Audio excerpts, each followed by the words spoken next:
Hello दोस्तों, स्वागत है आप सभी का आपके अपने परिवार एग्ज़ाम फेयर तैयारी यूट्यूब चैनल में। दोस्तों, आशा करते हैं आप सभी मस्त, ज़बरदस्त और शानदार होंगे और अपनी तैयारी को बेहतर तरीके से कर रहे होंगे।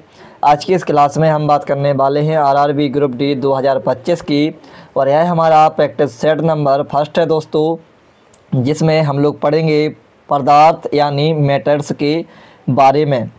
केमिस्ट्री की प्रीवियस ईयर क्वेश्चन सीरीज हमें स्टार्ट करने जा रहे हैं और बार बार पूछे जाने वाले प्रश्न ही आप सभी को देखने को मिलेंगे दोस्तों।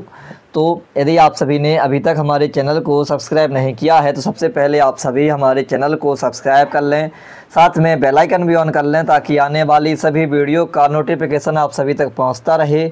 लाइक, कमेंट, शेयर भी ज़रूर करें दोस्तों। चलिए स्टार्ट करते हैं फर्स्ट क्वेश्चन से। और यहाँ पर आप सभी देख सकते हैं दोस्तों, भाग फर्स्ट रसायन विज्ञान यानी केमिस्ट्री। और रसायन विज्ञान का सबसे पहले हम लोग पढ़ेंगे दोस्तों आज एक परिचय, ठीक है। तो चलिए स्टार्ट करते हैं फर्स्ट क्वेश्चन से, पदार्थ यानी मैटर्स। और पहला क्वेश्चन आप सभी के लिए स्क्रीन पर, निम्नलिखित में से किसके अणुओं के बीच आकर्षण बल अधिकतम होता है? तो राइट आंसर है ऑप्शन नंबर डी, ठोस में सबसे ज़्यादा है आकर्षण बल होता है दोस्तों। यहाँ पर देखिए एक्स्ट्रा फैक्ट में जानते हैं तो ठोस पदार्थ की एक अवस्था होती है जिसकी पहचान पदार्थ की संरचनात्मक दृढ़ता और विकृति, आकार, आयतन और स्वरूप में परिवर्तन के प्रति प्रत्यक्ष विरोध के गुण के आधार पर की जाती है। ठोस पदार्थों में उच्च यंग मापांक और अपरूपता मापांक होते हैं। ठोस के अणुओं के बीच आकर्षण बल अधिकतम होता है। द्रव के अणुओं के बीच आकर्षण बल ठोस के अणुओं से कम तथा गैस के अणुओं के बीच जो आकर्षण बल होता है वह सबसे कम होता है। ये रहा नेक्स्ट क्वेश्चन, ठोसों के कणों के संदर्भ में निम्न में से क्या सही है? ये आप सभी को बताना है। तो right answer option number C, व्यवस्थित तरीके से विन्यासित होते हैं। ठोस के कण जो हैं व्यवस्थित तरीके से विन्यासित होते हैं दोस्तों। चलिए एक्स्ट्रा फैक्ट जानते हैं, वे पदार्थ जिनका आकार और आयतन निश्चित होता है एवं कणों के मध्य आकर्षण बल अधिक होता है वे ठोस कहलाते हैं। अर्थात प्रत्येक ठोस अवयवी कणों से मिलकर बनता है। ये अवयवी कण अणु, परमाणु या आसन होते हैं। लक्षण फर्स्ट क्या है? ठोस असंपीड्य एवं कठोर होते हैं तथा इनके अवयवी कणों के मध्य रिक्त स्थान कम होता है। इनका घनत्व गैस तथा द्रव की तुलना में अधिक होता है। और तीसरा पॉइंट क्या है? तो ठोस व्यवस्थित तरीके से विन्यासित होते हैं तथा इनका गलनांक प्रायः अधिक होता है। नेक्स्ट क्वेश्चन, अभी तक वैज्ञानिकों द्वारा पदार्थ की कितनी अवस्थाएं तय की गई हैं? तो right answer option number B, 5 अवस्थाएं अभी तक के रिकॉर्ड में तय की गई हैं। चलिए जी देखते हैं, पदार्थ ब्रह्मांड की विषय वस्तु है। प्रत्येक वस्तु जो स्थान घेरती है तथा जिसमें द्रव्यमान होता है पदार्थ या फिर द्रव्य कहलाती है। वैज्ञानिकों द्वारा पदार्थ की 5 अवस्थाएं तय की गई हैं। पहला ठोस, फिर द्रव, गैस।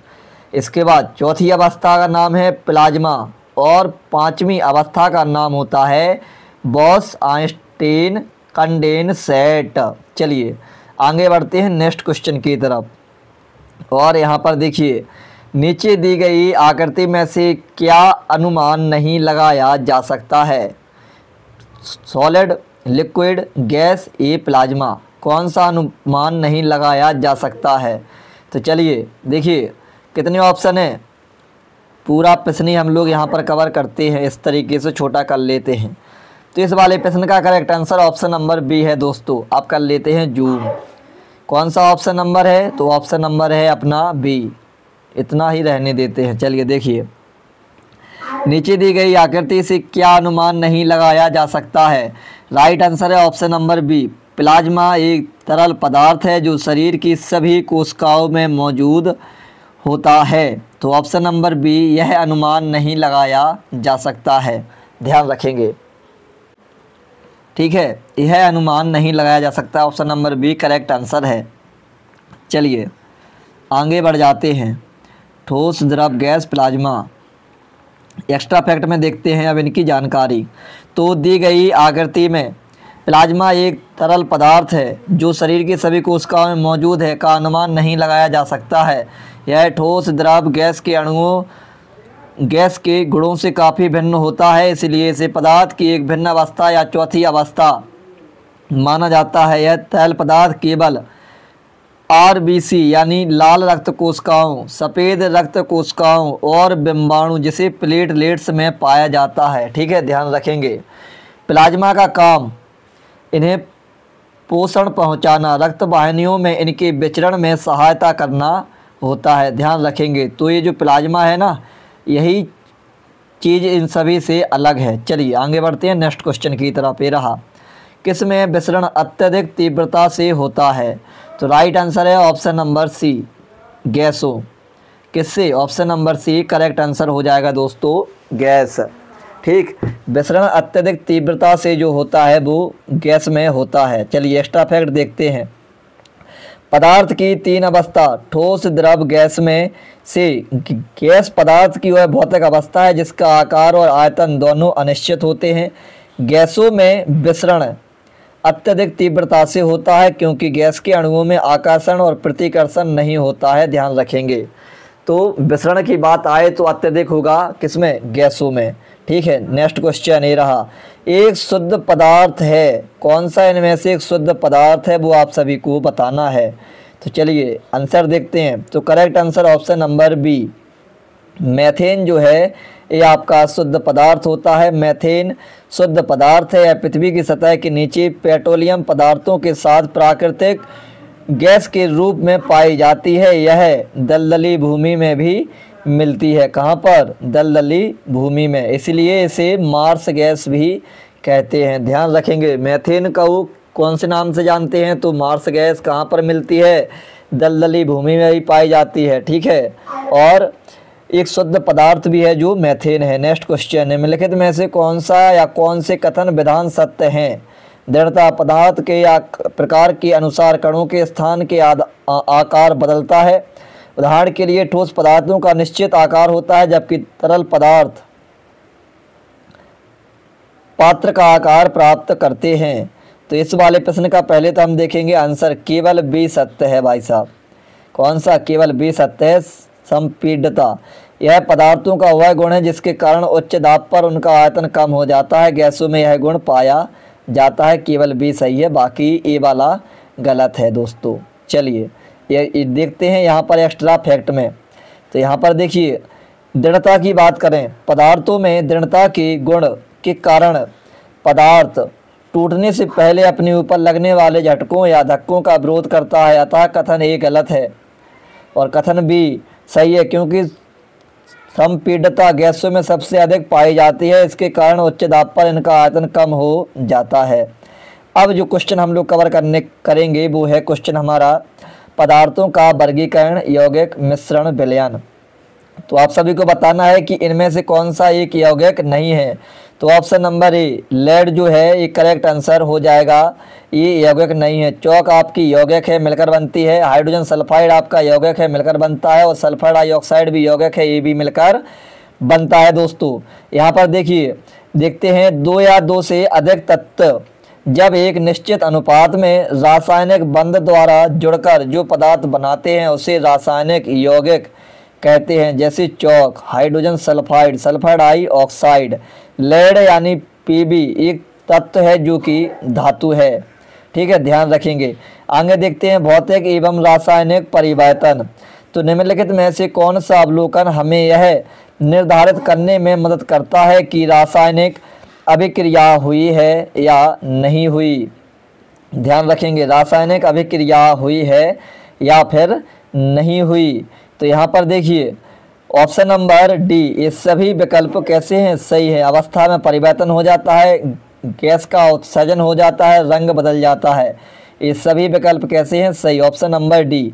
तो यहाँ पर देखिए एक्स्ट्रा फैक्ट में, अवस्था में परिवर्तन, गैस का उत्सर्जन, रंग बदलना तथा तापमान में परिवर्तन जैसे परीक्षण रासायनिक अभिक्रिया हुई है या नहीं इसके निर्धारण में मदद करते हैं क्योंकि रासायनिक अभिक्रिया में दो या दो से अधिक पदार्थ या तत्व एक दूसरे के संपर्क में आते हैं और उनमें परमाणुओं का पुनर्विस्थापन होता है तथा इस प्रकार नए पदार्थ जो बनते हैं या यौगिक प्राप्त होते हैं।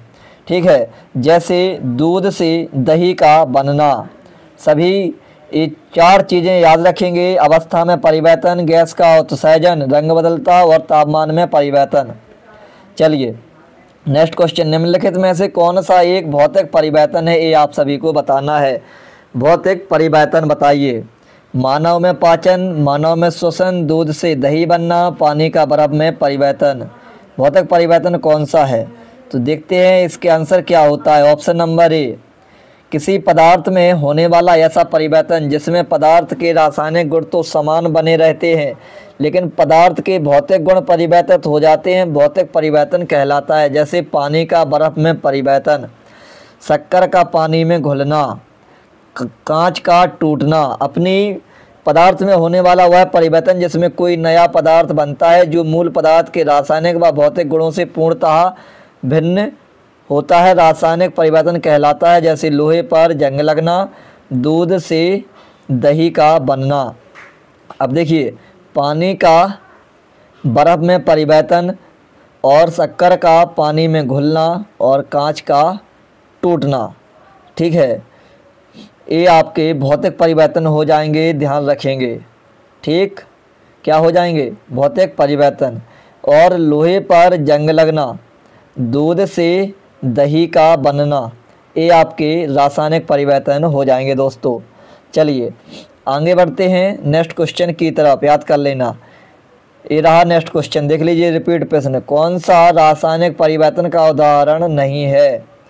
तो लोहे में जंग लगना हो जाएगा, दूध का दही बनना ये भी हो जाएगा, भोजन का पाचन ये भी रासायनिक परिवर्तन में आ जाएगा। लेकिन जल का जल वाष्प में परिवर्तन ये आपका रासायनिक परिवर्तन में नहीं आएगा। वह परिवर्तन जिसमें परिवर्तन के पश्चात पदार्थ को पुनः पूर्व अवस्था में प्राप्त न किया जा सके, रासायनिक परिवर्तन कहलाता है। इसमें नया पदार्थ बनता है। प्रकृति में भौतिक व रासायनिक परिवर्तन दोनों होता है। जैसे दूध से दही बनना, शरीर में भोजन का पाचन होना और लोहे में जंग लगना रासायनिक परिवर्तन के उदाहरण है। जबकि जल का वाष्प में परिवर्तन ये आपका वाष्पीकरण कहलाता है और यह भौतिक परिवर्तन के अंतर्गत आ जाता है। ये रहा नेक्स्ट क्वेश्चन, निम्नलिखित में से कौन सा विकल्प रासायनिक परिवर्तन है, ये आप सभी को बताना है। तो ऑप्शन नंबर ए, दूध का दही में परिवर्तन होना रासायनिक परिवर्तन कहलाता है दोस्तों। दूध का दही में परिवर्तन होना रासायनिक परिवर्तन का उदाहरण है, जबकि अन्य शेष सभी भौतिक परिवर्तन के उदाहरण हैं। यहाँ पर देख लीजिए, शुष्क बर्फ का सब्लिमेशन, रेत का पानी में घुलना, चीनी का पानी में घुलना। नेक्स्ट क्वेश्चन ये रहा, निम्नलिखित में से कौन सा एक भौतिक परिवर्तन है, ये आप सभी को बताना है। भौतिक परिवर्तन, तो ऑप्शन नंबर सी, बर्फ का जो पिघलना है ये आपका भौतिक परिवर्तन में आ जाएगा। पदार्थ में होने वाला वह परिवर्तन जिसमें केवल उसकी भौतिक अवस्था में परिवर्तन होता है, उसके रासायनिक गुण में कोई परिवर्तन नहीं होता है, भौतिक परिवर्तन कहलाता है। जैसे बर्फ का पिघलना, कांच का टूटना दोस्तों। चलिए, तो द्रव्यमान संरक्षण का जो नियम है वो हम कल की क्लास में कवर करेंगे। आपको हमारी यह क्लास कैसी लगी कमेंट बॉक्स में ज़रूर बताइएगा। इसी के साथ अब हम अपनी क्लास को विश्राम करते हैं। जय हिंद, जय भारत दोस्तों।